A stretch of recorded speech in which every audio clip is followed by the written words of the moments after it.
and welcome to the Tennessee General Assembly.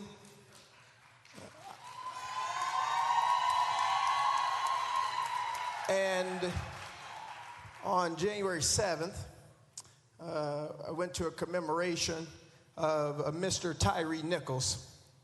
And I would like to hold a moment of silence for him. It was 1 year ago that Mr. Nichols was brutally beaten to death by Memphis Police Department officers.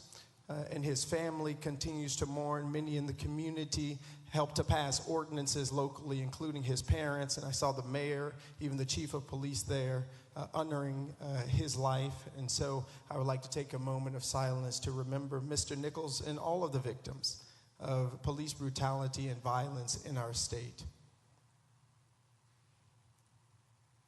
Amen.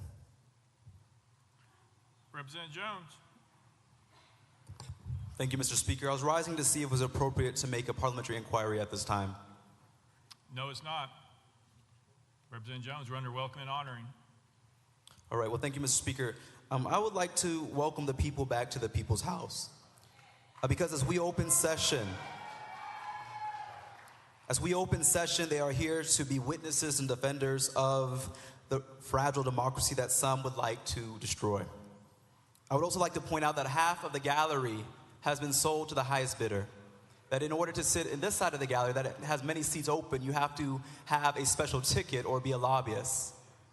And that this is not welcoming to the people in the People's House.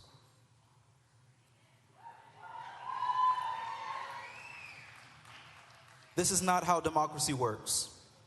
This is how kleptocratic rule by theft form. But today we say that this is not a palace or a country club, that this is the People's House, Mr. Speaker.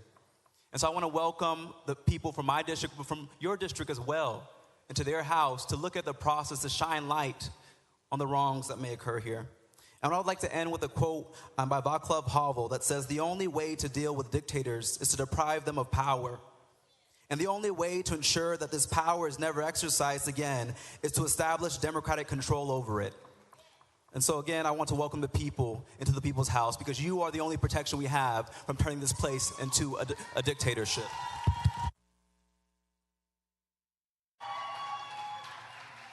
Representative Hazelwood. Thank you, Mr. Speaker. I would like to request that the members rise for a moment of silence in honor of one of my constituents passed away last week, Mr. Fred Skillern. Those of you who are ever in or around Hamilton County would know that name. He served for years on the school board. He served on the county commission. He and his wife and his son were quietly philanthropic. They gave millions of dollars to causes, not just in Chattanooga, but across the state. He was instrumental in so many ways in touching so many lives. Sadly, his wife and son preceded him in death, but they leave behind a strong legacy for Hamilton County, for all of those of us who care about helping people and doing it in ways that are quietly honoring them and those who serve. So again, I will be introducing a resolution later, but I wanted to take this opportunity today for all of you to give a moment of silence in remembrance, not only of Fred, but of his wife, Betty, and their son, Reese. Thank you.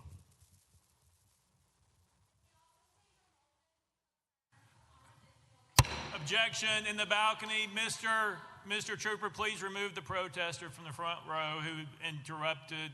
A moment of silence, please. Representative Hazelwood, please go again. Sorry for the disruption.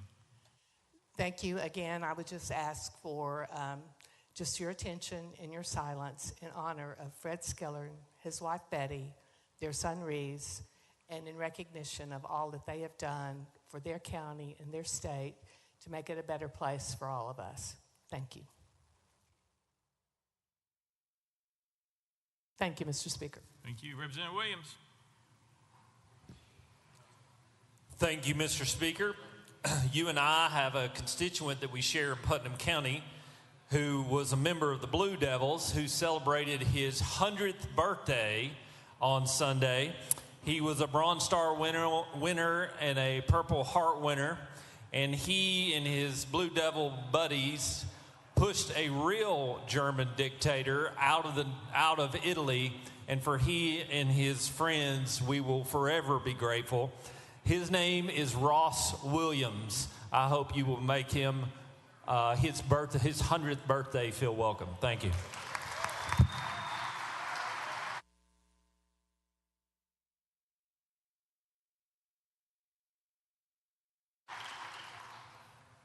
Representative Martin.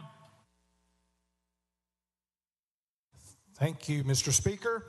I am honored today to have 4 constituents from Hamilton County District 26 that are not here to protest, but here to observe and appreciate the good work of the people of Tennessee are doing. And I would like to recognize Jay Walling, Rose Dawn, Sandy Reno, and Dina McGann that have made the trip from Chattanooga to be here on this opening day, and appreciate them being here. Thank you. Thank you. Representative Love. Thank you, Mr. Speaker and members. I would ask that you and members would please welcome the TSU, Tennessee State University, 2-time Grammy Award-winning Tennessee State University, SGA President Darrell Taylor and Vice President Krishanda O'Quinn here. They're in the balcony over there. They have been doing an excellent job having meetings with the governor and other legislators to address the status of Tennessee State and the underfunding we're looking at. So thank you, Mr. Speaker and members. Representative Bain. This is my first time, so thank you. I'd like to welcome all the constituents from House District 51 that are in the balcony. Thank you so much for being here. And I'd like to welcome all the members to the greatest House District in Tennessee, of which you are sitting in. Thanks so much, Mr. Speaker. Representative Towns. I'm being bullied over here. Mr. Ronnie Glenn. Mr. Speaker, we had a true hero in Memphis, Tennessee that died world-renowned, lived it, didn't fake it, was concerned about changing this country, and did it all throughout his life. The last time we saw him, G.A. Hardaway and myself, we had a press conference regarding something that was happening in the city. And you all know this name. It's all over the country now. We put him to rest this past Saturday. He started off and stayed and worked at one of the lowest ebb jobs, sanitation. He was a sanitation worker. When the work was hard and filthy and nasty, when the cans used to leak on them with maggots and things of that nature, they couldn't go in the houses. Everybody laughed at him. Mr. Nickelberry, a real American hero to help change this country. They even gave up their pension. They didn't have pension, but one thing Mayor Strickland did do, I think he gave him about $100,000, something of that nature, to make things somewhat right. But he passed, but he had an indelible mark that he made in the community in terms of changing things for the good of all the people in that city down there and across the country. Mr. Nickelberry was just a beautiful man. We were going to bring him up this time, but God had other thoughts. Couldn't transition up here, transfer himself up here, and he passed on. But I'd love to let my colleague Hardaway have a word or two, and then we have a moment of silent prayer, if you don't mind, sir. Please. Representative Hardaway. Thank you, Speaker.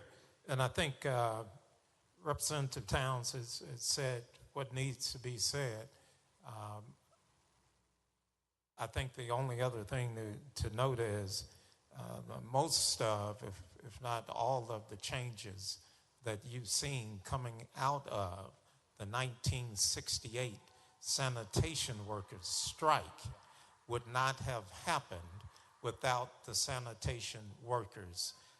They don't get all of the glory, the camera time, the print media, but these are men who suffered every day they went to work trying to make an honest living just for their families. The integrity of Mr. Elmore Nickelberry is unquestionable. He carried on at the ripe age of 92, still working. That's dedication. That's the kind of integrity that we all should aspire to. So with condolences to the family, condolences to those who worked with him in the field, in the vineyard of human rights and civil rights, we ask that you would take a moment of silent prayer, recognizing his sacrifices, which have contributed to all of our well-being.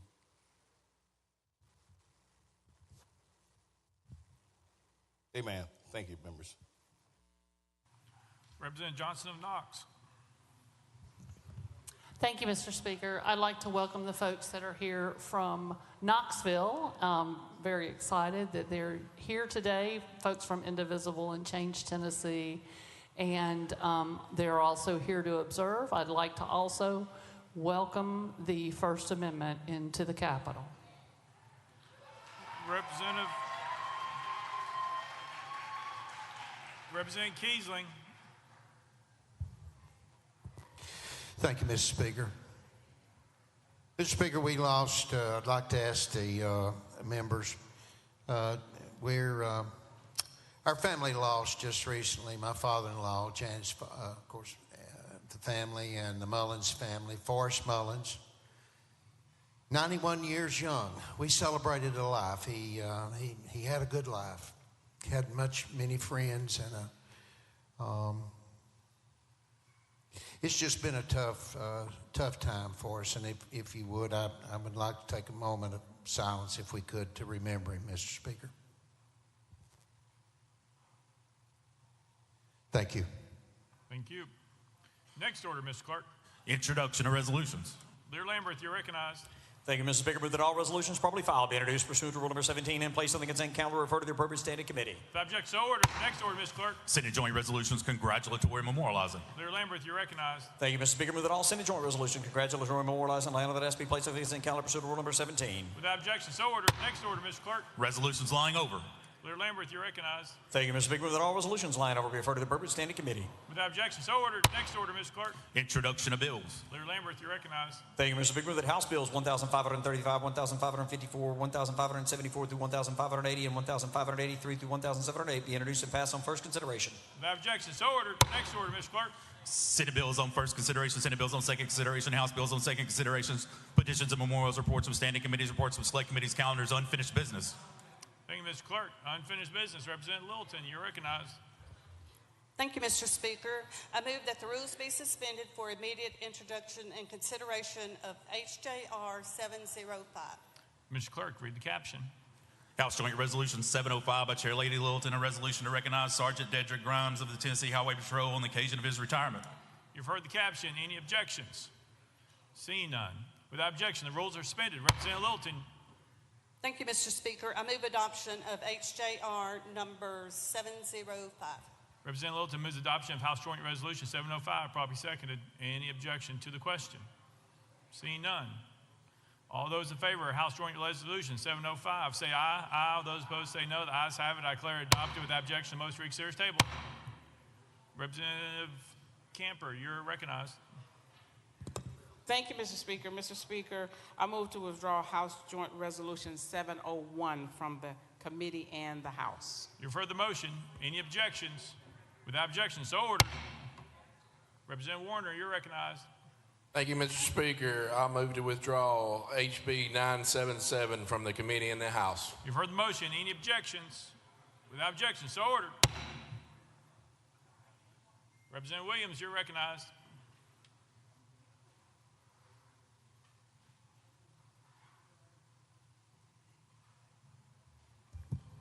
Thank you, Mr. Speaker. My apologies. Mr. Speaker, I move to withdraw House Bill 1599 from the committee in the House. You've heard the motion. Any objections? Without objection, so ordered. Leader Lamberth, you're recognized.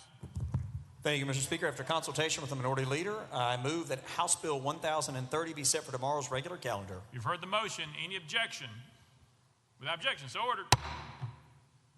Any further unfinished business? Representative Jones. Mr. Speaker, I was wondering if it is now appropriate to make a parliamentary inquiry. You can inquire to the clerk. Representative Jones. Thank you. My question is to the clerk. To the clerk, I just want to understand, I have a copy of the House rules that we're under right now, as well as Mason's manual of legislative procedure that I believe fills in where our rules don't respond. And my question to you is, where in the House rule does it permit this new system of tickets? I don't believe that any of us voted on this. Who came up with this rule, and where in our rules does it say that half the gallery is only open to lobbyists or those with a special ticket? Can you please answer, Mr. Parliamentarian? Mr. Clark. Mr. Speaker, our rules do not address that. That is set by House policy. Representative Jones. Thank you. To the clerk. Mr. Clerk, seeing that these were not the rules when we gathered here during last regular session, and seeing that we haven't voted on any new amendments to the House rules, can you please point to me where in these rules allows this new rule that permits a new process of ticketing to sit in the gallery or shutting down the gallery only to lobbyists? Can you please explain in the rules, can you point to me which section? Is it section 2, section 4? Is it in Mason's? Can you just show me where it's written down so I can understand, so I can respond to my constituents who are concerned about this new policy? Mr. Clark. Mr. Speaker, our rules do not address that. It's House policy. Representative Jones. To the clerk, Mr. Clerk, who has the decision and the authority to make this type of arbitrary rule? Can you tell us where this rule came from?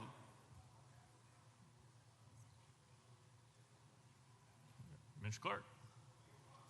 Mr. Speaker, that policy is set by the Speaker of the House. Representative Jones. Thank you. So just so I'm clear for the record, this new rule to close off half the gallery only to lobbyists and people with a ticket was set by the Speaker of the House. Is that correct, Mr. Clerk? Mr. Clark. The Speaker of the House sets those policies. Representative Jones.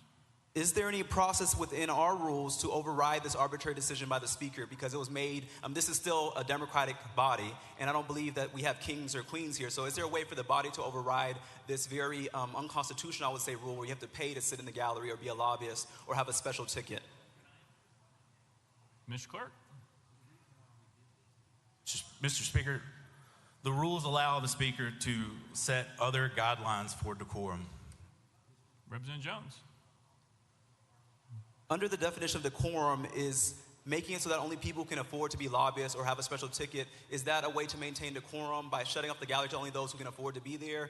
Can you please explain how this is in line with establishing decorum in the People's House? Mr. Clark. Mr. Speaker, we've gotten to a point where we're no longer talking about procedure of the House. We're talking about House policy, which I have already stated is not contained in the rules. Representative Jones. Thank you. Thank you, Mr. Parliamentarian. Representative Williams. Thank you, Mr. Speaker. Just an inquiry based upon the question there. Was it not the recommendation of the fire marshal last year, because of the safety and security of the members and the body, that we have a policy as it relates to the number of people attending the gallery and the number of people in attendance? Mr. Clark. Mr. Speaker, yes, the fire marshal did set a number for the building. All right. Anything else under unfinished business? Representative Clemens. Thank you, Mr. Speaker. I just wanted to follow up that line of questioning and ask how many seats are in one side of the gallery. There are 99 tickets distributed. Are there more than 99 seats on one side of the gallery?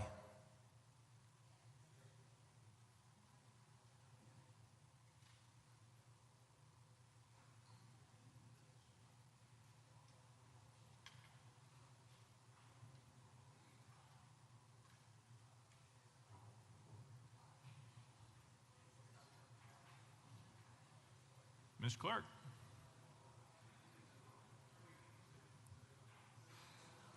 Mr. Speaker, the East Gallery holds 120, the West Gallery 128. Representative Clemens. So the ticketed gallery holds 29 more seats than tickets allotted. Therefore, it is not a violation of the fire code. Is that correct? Mr. Clark. Mr. Speaker, I can't speak to fire code. Once again, we're getting off of what a parliamentary inquiry is, which is about the rules and procedures of the House. Representative Clemens. Thank you, Mr. Speaker, and I understand that. I just wanted to clarify for the record in response to the previous questioning. Thank you. Representative Pearson. Does the House get a certification? Thank you, Speaker. Clerk, does the House get a certification from the fire marshal for the capacity that we can have in this building?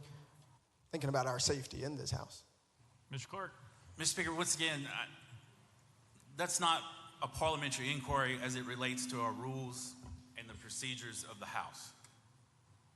Representative Pearson. If I'm understanding correctly, the Speaker's power to do this is derived from permanent House rules of order, correct? Mr. Clerk. Mr. Speaker, the rules state the Speaker has the authority to set other guidelines for decorum, as well as he is charged with order in the gallery or lobby. Representative Pearson. Thank you. So we're talking about a new policy that stems from our House rules. Is that correct? Mr. Clerk. It gives the Speaker the authority to set those guidelines. Mr. Pearson. Thank you. So we're talking about power derived from our House rules. You're saying this policy stems from a House rule that gives the Speaker the authority to tell half of the gallery that it can go to the public and the rest goes to people with tickets, to lobbyists, and to the media who also have a section on the floor. That's all. So we have a certain amount of people who are allowed to sit in the galleries based on fire code and other things that my fellow member mentioned. The policy that's been enacted to limit the amount of people in the public from being able to participate in our democracy is wrong. There are more seats available up there. As we see, a lot of seats are currently empty. And so I believe, as the parliamentarian reviewing the policies that the Speaker or others put forward to ensure that it's in line with our democratic values and principles, is something that is particular to your job and is particular to your role that you should seek to uphold, so that we can ensure this place remains an equitable place where more people are allowed to participate, not fewer people, where more folks get access to what we do and how we act and how people behave here and what people say here and not. Balcony, please refrain or you'll be removed. You cannot have disruptions of the House proceedings. Representative Pearson, please continue. Thank you. And to the people who are in the gallery, we deserve, and everyone deserves, to have more people to be able to participate, whether they're on one side of an issue or another. Representative Pearson, we've given you great latitude to ask the question. You have moved now to making statements. So I think your question has been asked and answered, so we're going to move on. Representative Todd, you have a parliamentary question. Thank you, Mr. Speaker. Actually, I have a welcoming and honoring that folks were not here yet, but We can go under announcements. You can do it under announcements. Thank you. Representative Hawk, you have a parliamentary question. Any parliamentary questions? Representative Sapicki. Thank you, Mr. Speaker. And just for clarification, the Speaker of the House was elected by this body. Is that correct? Can you repeat that one more time? The Speaker of the House was elected by this body. Is that correct? Mr. Clerk, I guess that's a parliamentary question. Mr. Speaker, that's correct. Representative Spicky. Was the Speaker of the House elected by this body under a democratic process?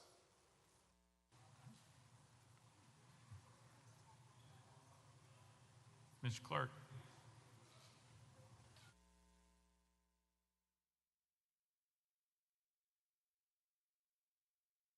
Mr. Speaker, the Constitution states that when the House is gathered during an organizational session, they shall elect a Speaker.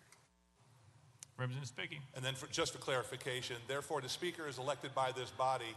One of his main jobs is to make sure that the security and the protection and being able in the event of a fire to get people out of here in a safe manner, that would fall upon the Speaker's shoulders. Is that correct? Mr. Clerk. Mr. Speaker, once again, we're starting to get outside of what a parliamentary inquiry is. Representative Spicky, I think your point's duly noted. How about that? Representative Johnson and Knox. Thank you, Mr. Speaker. I guess I'd like to speak back to that question we were talking about. Lobbyists have traditionally stood outside in front of the TVs. Lobbyists have access in our halls all day long. Lobbyists, well, not myself, but many members meet with them in the evening to drink and share food. But the people don't have that type of access. So I feel like we should be prioritizing access of regular folks instead of people who have traditionally stood in the lobbies at the television. Representative Johnson, once again, this is only for parliamentary questions. You're going on the realm of making a statement. So if you have a question for Mr. Clerk, please ask it, or Yes. we're going to move to the next person. Representative Johnson and Knox. Getting there. No. There's no getting there. There's the question. Parliamentary question. You start asking the question, or we're going to move on to somebody else. Representative Johnson. I'm on it. The question is, wouldn't it be better to allow people access to this house and to the galleries rather than folks who already have so much access throughout every day and also in the evenings? That's my question. That's not a parliamentary question. We're moving on. Representative Dixie, parliamentary question. Yes, my question is, how do I formally request that my ticket automatically gets sent to my office for session? Mr. Representative Dixie, that's a question for Leader Camper, who has your ticket allotment. You talk to your caucus about that. Your caucus has your tickets. We're moving on unless you have a parliamentary question. Representative Moon. Thank you, Mr. Speaker. Call for the orders of the day. Calls of the orders of the day. Mr. Clerk, you want to tell them what it means? Next order. Announcements. Announcements. Representative Todd. Thank you, Mr. Speaker. I'd like for our members to welcome the members of the Tennessee Forestry Commission who have joined us in the balcony. If you'd make them feel welcome, I'd appreciate it.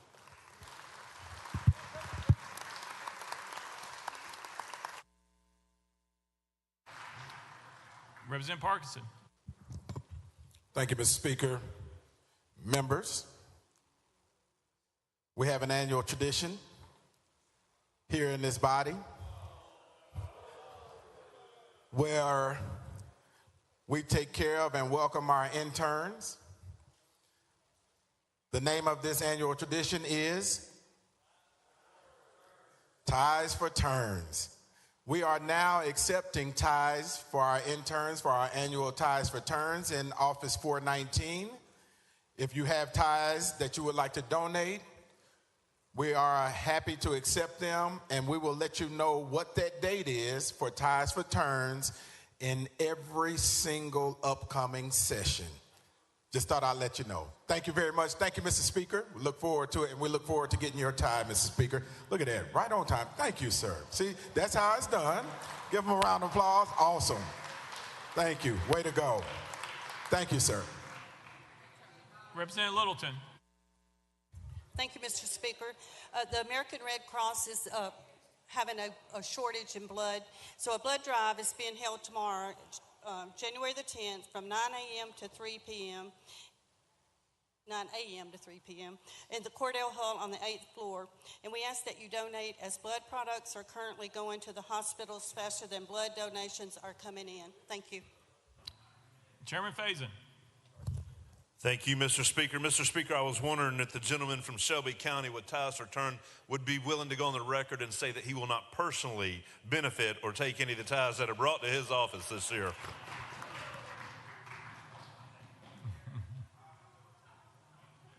Representative Hardaway, was your hand up? You're passing. All right, very good. Any further announcements? Leader Lambert.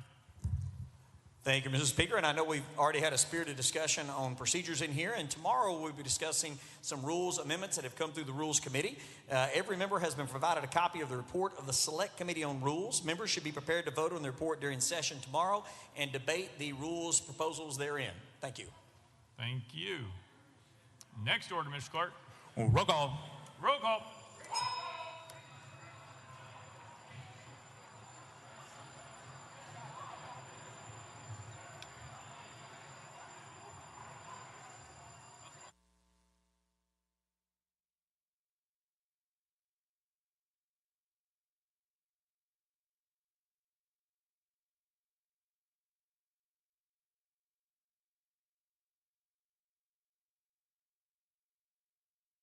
Ms. Clerk, please take the roll. Mr. Speaker, 96 members present. Next order, Mr. Clerk. That completes the regular order, Mr. Speaker. Leader Lambert, Leader Cochran, you're recognized. Thank you, Mr. Speaker. I move that the House stand in recess until 9 a.m. on Wednesday, January 10th, 2024. Without objection, the House stands in recess till 9 a.m. on Wednesday, January 10th, 2024.